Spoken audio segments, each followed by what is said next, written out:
almost like survivor guilt, but it's happiness guilt. Vulnerability is not quite the picture it's painted, that it's all of a sudden just going to start, just sobbing in front of you. I'm happy and I've got all of these amazing things happening in my life, but then I look at all of the people who are suffering and I feel so guilty. Following intuition is definitely a lost art. It isn't as though intuition isn't a thought process. It's just a different type of thought process. It was never about the choice. It was about the self-confidence.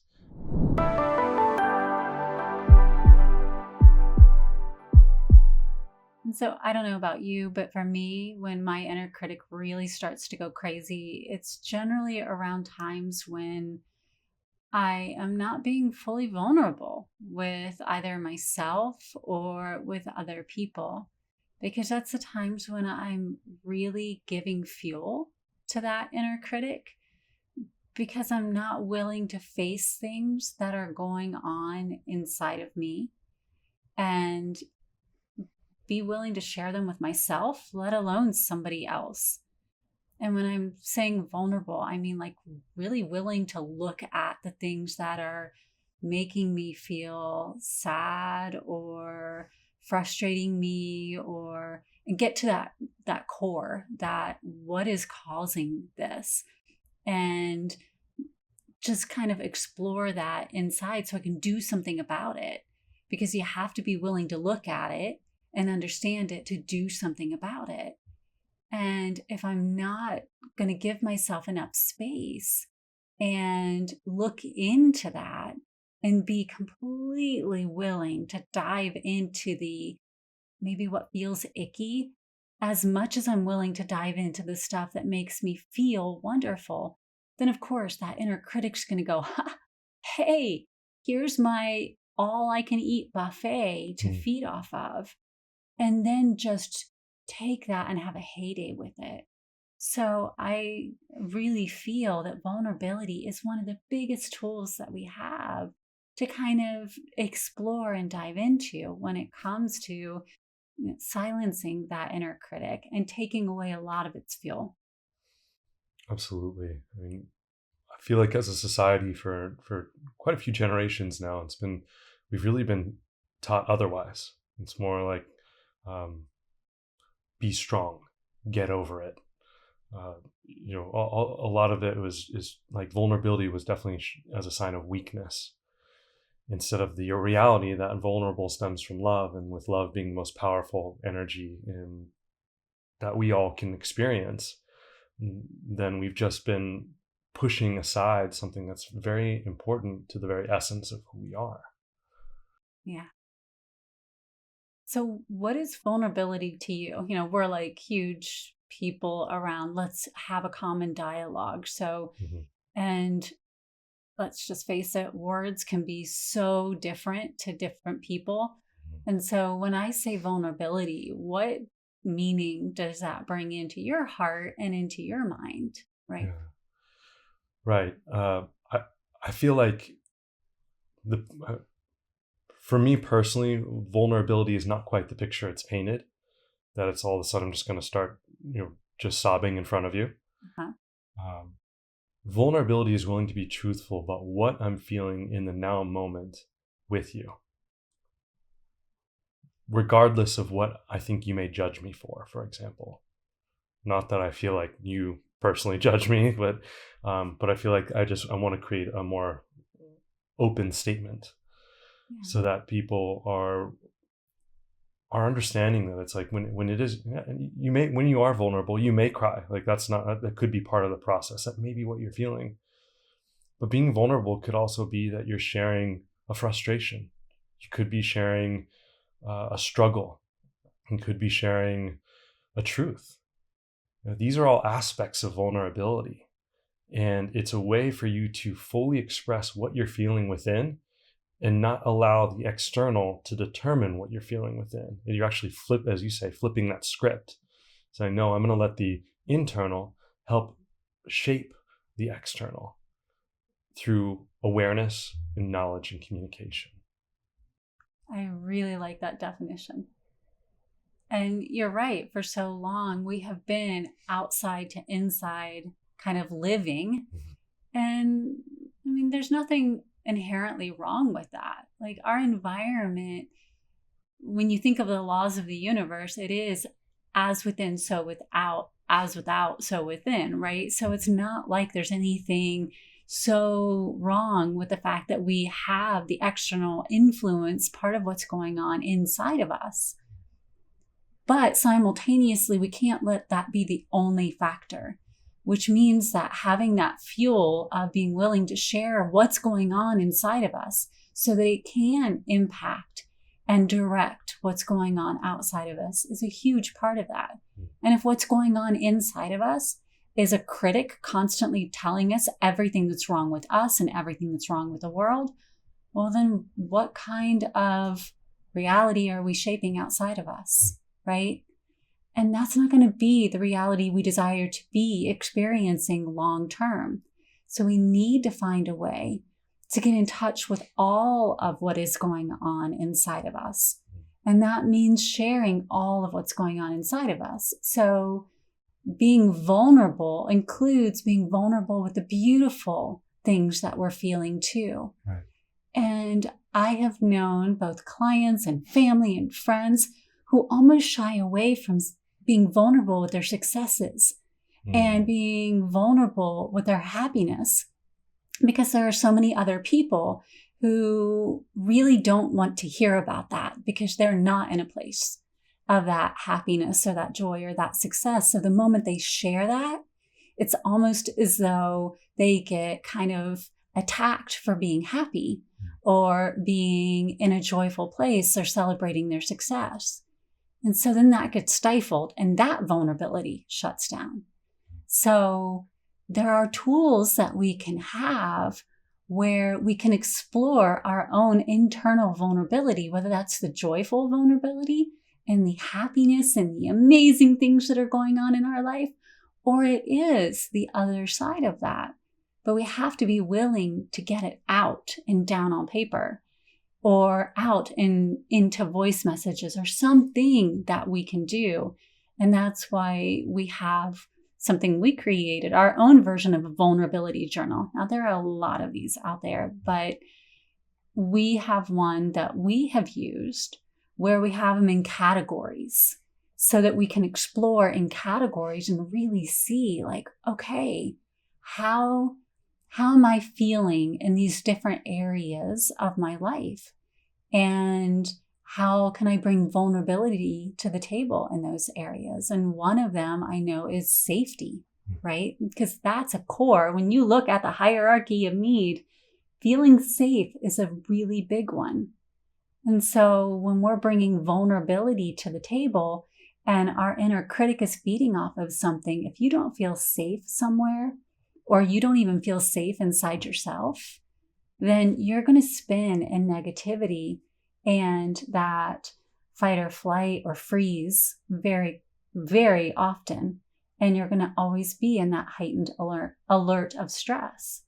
And so if you can get down on some kind of a journal somehow, where do you feel the most safe? Where do you feel the least safe? And just different questions. Where can you create a safe space that is all your own? Just understand those kinds of things so that now you can do something about it. Proactively do something to create a space where you do feel safe on a fairly regular basis.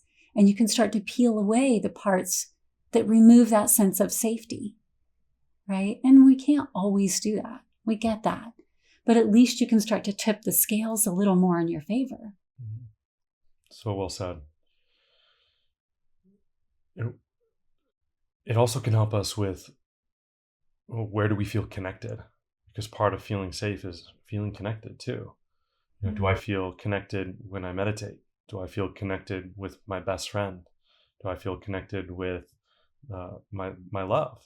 Who or what helps me feel connected, which then could flow into feeling safe, because that might, yes, it's nice to have a safe space like your home or something like that. But ultimately, like with you, my love, like wherever you are, like I feel safe with you. And so whether it's at our home or out and about or, traveling the world, it's like, this is my person and I feel connected and I feel safe. And so like, I feel like I can express the way I feel without being judged, without fear, with true desire to understand and learn. And that's a special thing. And so I think we tend to undervalue connection and maybe overvalue safety in terms of a space, not realizing the very space that we may think we're safe in does not have the connection we need to support the safety we actually desire. Yes. And so that's such an important aspect. So that's, again, why vulnerability is so important to explore and to dive into. As you were saying in the very beginning of this conversation, was that we need that time to be able to dive into the difficult, some of the darkness that we're experiencing, just as much as we're willing to explore and share the light. Yes. And I do feel like the light is almost more challenging sometimes to dive into because it comes with a sense of guilt. And when I have clients that I coach, that is a greater block. 9 times out of 10, that is a greater block than being willing to look at the heavier stuff. Because then there's a sense of almost like survivor guilt, but it's happiness guilt. I'm happy and I've got all of these amazing things happening in my life. But then I look at all of the people who are suffering and I feel so guilty that I have a good life and they don't. And so how can you be vulnerable with that? Why are you feeling guilty because you've created joy for yourself? Everyone has an opportunity to find some slice of happiness. And I do mean that, no matter where. And I won't go into my whole life story, but we've all had our stories and we've all had our times. And no matter what we're navigating, we can find a sliver of light, a sliver somewhere that we can hold on to bring us joy if we're willing to be vulnerable enough to look for it. Now, am I saying that's going to be the only thing that's going to take our focus? Absolutely not. There's a lot of challenge and there's a lot of pain and suffering in the world. And I'm not saying that we ignore that. We can't ignore that. But we can't let that be our only focus either. And that's where balance comes in. And as we say, balance doesn't mean equilibrium. It's not like 50-50 and we have to do that. It's like, okay, yes, I see all of this and I'm willing to be vulnerable and admit that sucks. But at the same time, I'm not going to let my inner critic hold me hostage in that. I'm going to find the beauty and the hope and the light, and I'm going to feed my inner champion, and I'm going to keep raising the voice of my inner champion until my inner champion is so loud that I can't even hear my inner critic anymore. And I'm going to do that by being vulnerable enough to not give in to the guilt that I'm finding happiness even in the suffering. Yes, yes, yes. That's beautiful. And it's hard when we do feel that way because it's hard to pull back and recognize that maybe this happiness is being brought forward on our path, not for us to feel guilt, but for us to step into, to show others what's possible and to help someone else out of their darkness and into their light, and to remind them, hey, if you can do it, I can do it. That's not something to be guilty about. That's something to embrace, to enjoy, and to step into from a place of service. Yeah. That's the reality of it, is that we are all showing each other what's possible, because we all have that same ability of choice. Yes, exactly. And there's a whole willingness to have self-trust that goes into that tool too. And I feel like that's another tool that we undervalue is our intuition. Mm. So that is another tool I'd like to throw in here. Yeah. And we all have it. It's just how much do we utilize it that is the question. And when we talk about intuition, there are a lot of individuals that really trust and lean into it, that gut feel, that knowing of self enough, that when I have this feeling that, okay, this is what's going to be right for me. So I'm going to lean into this more so than what, like knowledge or logic based is telling me I should go this way. But my gut feel is telling me that even though logic says this way, I feel like this going this way is going to be better for me in the long run. So I'm going to just lean into that and follow that gut feel or that intuition. And it may not always pan out, but you might learn something from it that you wouldn't have learned if you went this direction. You might come out way ahead by following that gut feel, but that's going to be the path. That's probably the path that was meant for you more so than the other one. But that comes from, again, being willing to be vulnerable with yourself and say, okay, no matter what happens down this path, I feel pulled to go that way. I feel pulled to do this one thing or this thing or this thing, even though all the logic dictates that this should be the way I go, right? And so... Hi, I'm your host, Amber, and I am here with Austin on the Heart Leader podcast. We are so grateful that you are tuning in to be with us. To never miss an episode, take a moment right now to click the subscribe button below and give us a like so we know we're creating content that you really enjoy. Following intuition is definitely a lost art. It's something that has been a part of humanity for millennia. And as we get more into the head and not as connected to the heart and therefore the gut, we're kind of almost stopping the awareness at this level here. And so when we get too logical, then we miss out on we're only reaching really a third of what's possible. Yeah. So when we can have the logic, we can have our heart, and we can trust our gut, well, then we're aligned. And then we're really able to pull the very best and unlock our greatest potential through that process. And so doing small things like is kind of weird talking about. It's not necessarily about just diving in and, on these massive life decisions, just on a whim. That's not what intuition is. It's not whim. And I think that's maybe some misunderstanding when practicing intuition. I'm sure we've all felt those moments where there's something that we made a decision that we can't quite explain, and we got a result that was even better than we could have imagined. That's, to me, is intuition. But it's not something that has to be fleeting.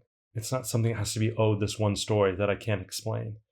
This is something that we can craft, something that we can practice on a regular basis and seek to understand and how to implement into our daily life. There are people, if you listen to some of these amazingly successful people at their craft, many of them will say, yeah, I listen to my intuition a lot. And it might seem like kind of a little woo-woo, but the reality is no, they're just listening to, they trust themselves. They have self-confidence. They have self-worth. They have self-love enough to trust that when they make a decision, that they have their own best interest at mind, heart, and in gut. And then they can move forward in that. And that's what's always going to put them ahead. Not necessarily the action itself, but the very thing that allows them to take the action, because they're not taking action from fear. And that's the bigger picture here when it comes to vulnerability, is that most people are afraid to dive into vulnerability because they're afraid. But when you can go from that place of love, then vulnerability becomes not the opposite, but actually a continuation and another expression of love in a greater capacity. Yes.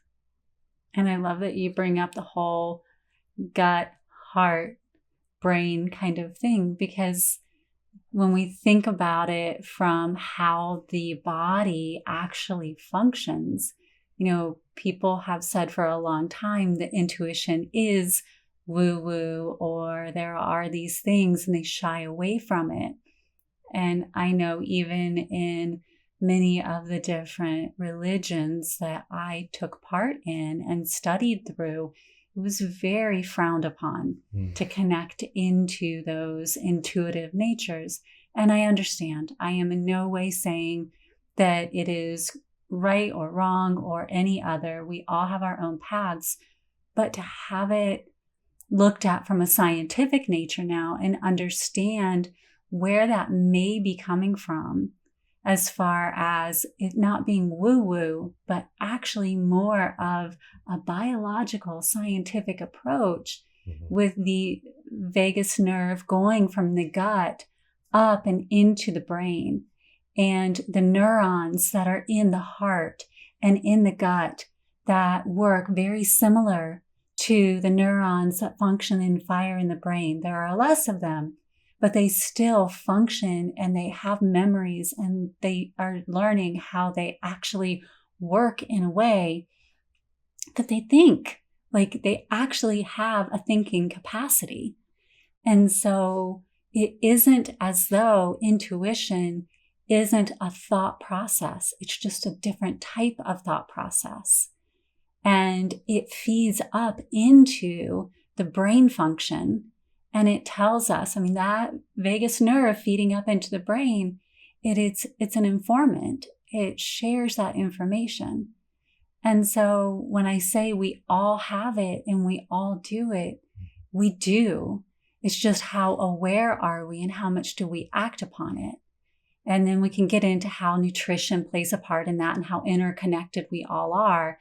And you look again across multiple faiths, and it talks about the body being a temple and all of these things. It really shows that everything is so interconnected that we can't splice and pull things apart. We have to look at how all of these things interconnect and look at ourselves as that interconnectedness, including that negative brain bias and what it's doing to us and how we can counteract it with practices like this. Even if you just every day, you do one act of listening to your intuition so that you can start to heighten your willingness along with one act of vulnerability. Just put those two together and say, how can I be vulnerable with myself today and listen to my intuition? Even if it's just, well, I think I want to eat this, but actually I feel more guided to eat this. Okay, that's a small intuitive act. It's not going to disrupt the world or your world. You're pretty okay with that act. So be willing to do that and see where that leads you. See if it strengthens that within you. And where do you go from there? Definitely. That's beautiful. I also, another one could be, a lot of intuition tends to be from advice as well. And so oftentimes when someone is asking us for advice, and we've talked about this before, where we tend to give advice and then after we're like, oh, well, I really need to hear my own advice. That's intuition as well. And so it's not just this, abstract thing. It's just bringing more awareness and intention into our action. And so that we are not getting stuck with analysis paralysis, which is one of the opposites, right? Yeah. We're so caught up in our head that we're eliminating the connection to our heart and our gut that we get stuck in analysis paralysis and we can't move. And then we're like Chidi from The Good Place, right? And it's like, we just can't make a choice, right? And it's just like, I can't make a choice. And then, but it was never about the choice. It was about the self-confidence. It was about through the choice, you're going to learn something. And so when you have intention and purpose and confidence, and just love behind the choice, then that choice is never, it's not going to be wrong, because wrong is a perspective, right? There's always something to learn. So when you can be aware and direct your choices from a greater intention, then the experiences that you have will be more intentional. And so I think this even goes back to like, well, what is my purpose? And, you know, all these other questions that we ask, it's like, well, if you're not willing to put intention and purpose into the actions and into your choices, then no wonder you're confused about what your purpose is, because you're not being purposeful, full of purpose with your actions. Yes, 100%. So with the journal Yes. that we have, and I feel like we could probably just post this out. So individuals, if they want to use it, it's freely available. Absolutely. Can we do that? Can we have a link where they can download it? All right. Right below. So we will put a link down below if you would like to use the vulnerability journal.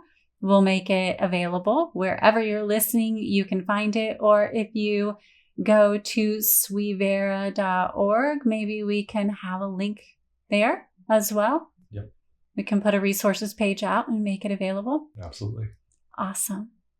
But it is definitely one that I use, and it helps me, and I just use it over and over and over again, because my circumstances change, right? It isn't as though what I feel this week will be exactly what I feel like 2 or 3 weeks from now. Mm-hmm. So that's where I think journals are incredibly helpful for me, because it allows me to get like a baseline. Here I am.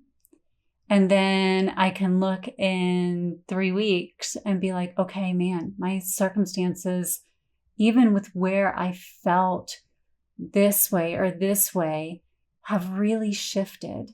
And so that means I, as a person, and where I feel vulnerable, that's shifted. And that shows me growth. And that shows me how, as just a person, I change. And there's so much that you can pull just from that in your own growth journey, right? Well said. Kind of makes sense hearing it now that journey and journal kind of have a very similar core part of the word. Yeah.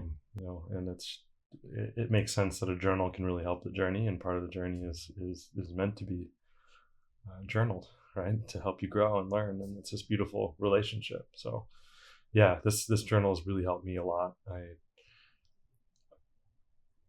Recognizing how much of my vulnerability was centered in fear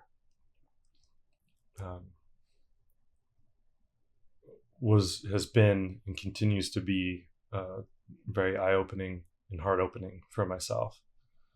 You know, even when it comes to relationships, you know, I know, like, when we first started, it was just, I didn't realize like how many blocks I was putting up and allowing the amazing love that you offer me every single day. Like, why would I not allow myself, and why was I so afraid to allow such love to be flowed between us? And I feel like that's what a lot of people struggle with when it comes to relationships, is being vulnerable from that place of fear, to feel like they're going to get hurt, to feel like they're going to be not accepted. And so to have an outlet to express that and recognize that, you know, by putting myself out there, I could have been hurt. But what's more hurtful is the unwillingness to experience the greatest love I could ever ask for. That's even more hurtful to myself than anything I could ever do. And so from that perspective, it completely shifted everything and allows me to now make choices from that place of love, recognizing that anything that does occur then becomes an opportunity for growth and expansion and learning. Yes. And therefore, love is that core baseline flow in which to make the best choices. And now I get to make them with the most amazing person I've ever met. So I'm so grateful for this practice and for this journey. Likewise. And it is helpful. And I understand that.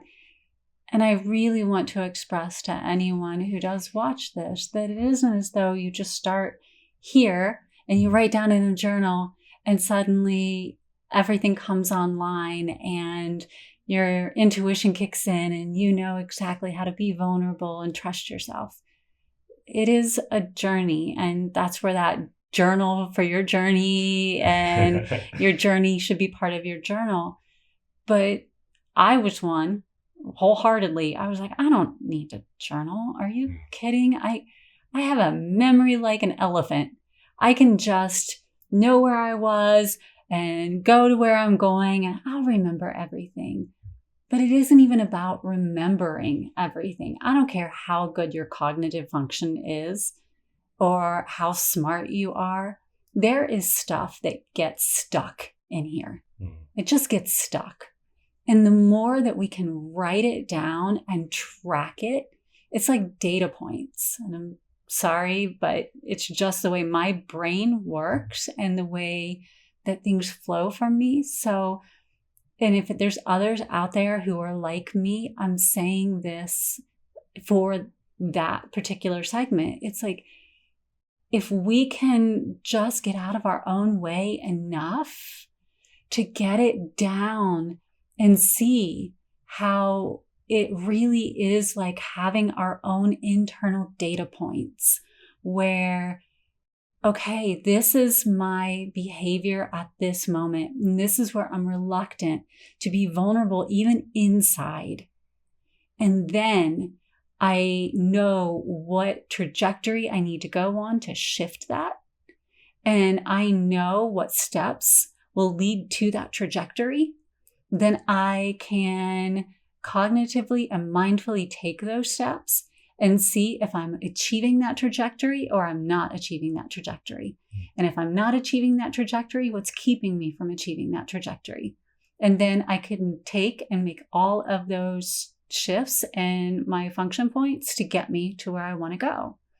But if I haven't done that, if I'm not even looking at it and I'm just thinking, oh, I can do it, I can't, because I don't have the visual. It's not outside of me enough to know. And so I'm not getting a clear view. And that's where these journals, all of these journals, and I've used a ton of them now, from communication to improve my communication to this vulnerability so that I could be more vulnerable. And there's just so many different ways to do it.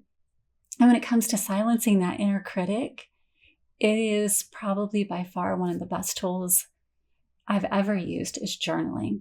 And if I don't feel like writing it, or I'm in my car and something goes, oh, it's there. It never fails. Like when you're driving, that's when everything starts to come up and you're like, man. So that's the moment that you pull up your voice notes and you just start voice noting everything. And then you can come back and you can write it down. But there's always a way. That inner critic's going to go, oh, too bad for you. You can't do this right now. And then your inner champion's going to rise up and go, too bad for you. I'm smarter than that. I've got Siri. There you go. And so we can always find a way. And part of it is just removing that excuse pattern that we might end up with. Yeah. So. Well said, my love. There's that. Anything else that you would offer? No, I think that was a beautiful way to wrap it up, my love. Thank you. Well, thank you. And thank you all for joining us on this episode of the Heart Leader podcast, where our heart and our mind align. I'm your host, Amber, and I've been chatting here with Austin as we navigate through another segment of Silence Your Inner Critic. This is a book that will be releasing soon. And if you would like to get a 20% off when we do launch this book, you can head over to silenceyourinnercritic.com and pre-register. And when you do, you'll get a copy of one of our best-selling workshops. It is the mirror technique, and it is all about getting in touch with your inner self and seeing yourself with those loving eyes. So just pop on over, fill that out. And if we can make one more quick request, and that is wherever you are listening or watching this podcast, look below and hit that subscribe button. It helps us out so much, and it lets us know that we are making content that you find valuable and helpful. Until next time, we look forward to reading your quotes and comments and answering any questions you have below.